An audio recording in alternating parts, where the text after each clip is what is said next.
Hello YouTube, j'espère que tu vas bien. Aujourd'hui, on est sur une petite vidéo spéciale. Je vais t'emmener avec moi pour faire mon granola maison. Ouais, voilà, on part sur une recette aujourd'hui. C'est un granola que je fais donc maison pour limiter un peu ma consommation de choses industrielles, limiter aussi la quantité de sucre, etc.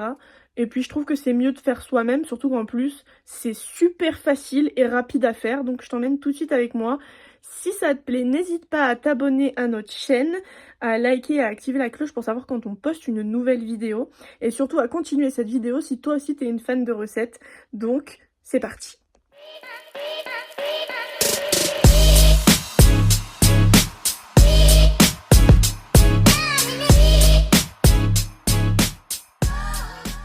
Pour cette recette, il vous faudra donc un récipient, des cuillères, une maryse, une balance pour peser vos ingrédients. Et pour commencer, on prendra des flocons d'avoine, de la farine, des fruits secs, du sirop d'agave, du miel, un peu de peanut butter, une compote sans sucre ajouté. La première étape, ça va être de mélanger vos flocons d'avoine et la farine dans votre récipient. Je vous donnerai toutes les quantités en description. Voilà, vous ajoutez bien votre farine aux flocons d'avoine et vous mélangez un petit peu les deux. Une fois les deux mélangés, vous rajoutez votre miel avec la quantité indiquée en description.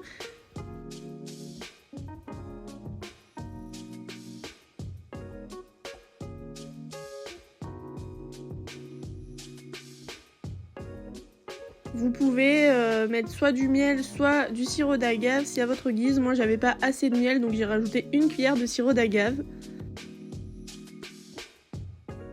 Ensuite, vous ajoutez votre compote de pommes entière. Pareil, vous aurez la quantité en description. Et vous ajoutez également votre peanut butter, beurre de cacahuète en français. Et ça, on adore parce que c'est plein de bons lipides.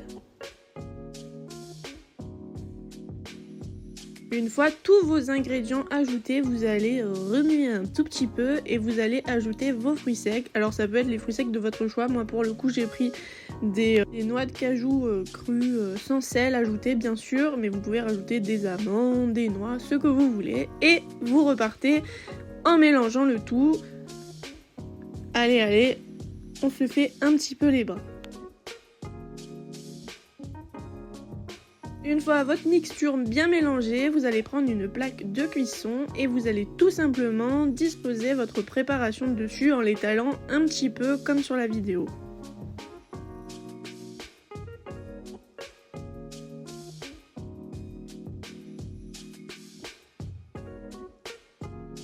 Voilà, vous aplatissez bien votre préparation pour que ça soit le plus homogène possible.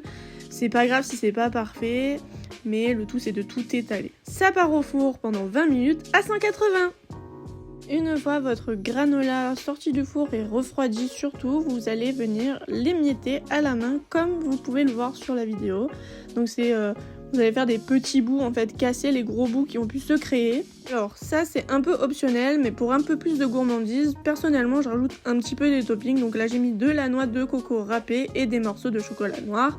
Mais c'est vraiment pour la gourmandise, vous n'êtes pas du tout obligé. Et si vous êtes gourmand comme moi, vous pouvez rajouter un petit peu ce que vous voulez, une fois que c'est froid bien sûr. Voilà, on continue de remuer un petit peu le tout, de tout bien émietter pour que tout s'assemble. Vous allez prendre un récipient où vous pourrez entreposer votre granola au sec et bien hermétique parce que ça a tendance à prendre l'humidité et c'est vraiment pas ouf. Voilà, votre granola maison est prêt. C'était simple, rapide et efficace. J'espère que cette vidéo recette vous aura plu. N'hésitez pas à me dire si vous la testez ou non, si elle vous donne envie.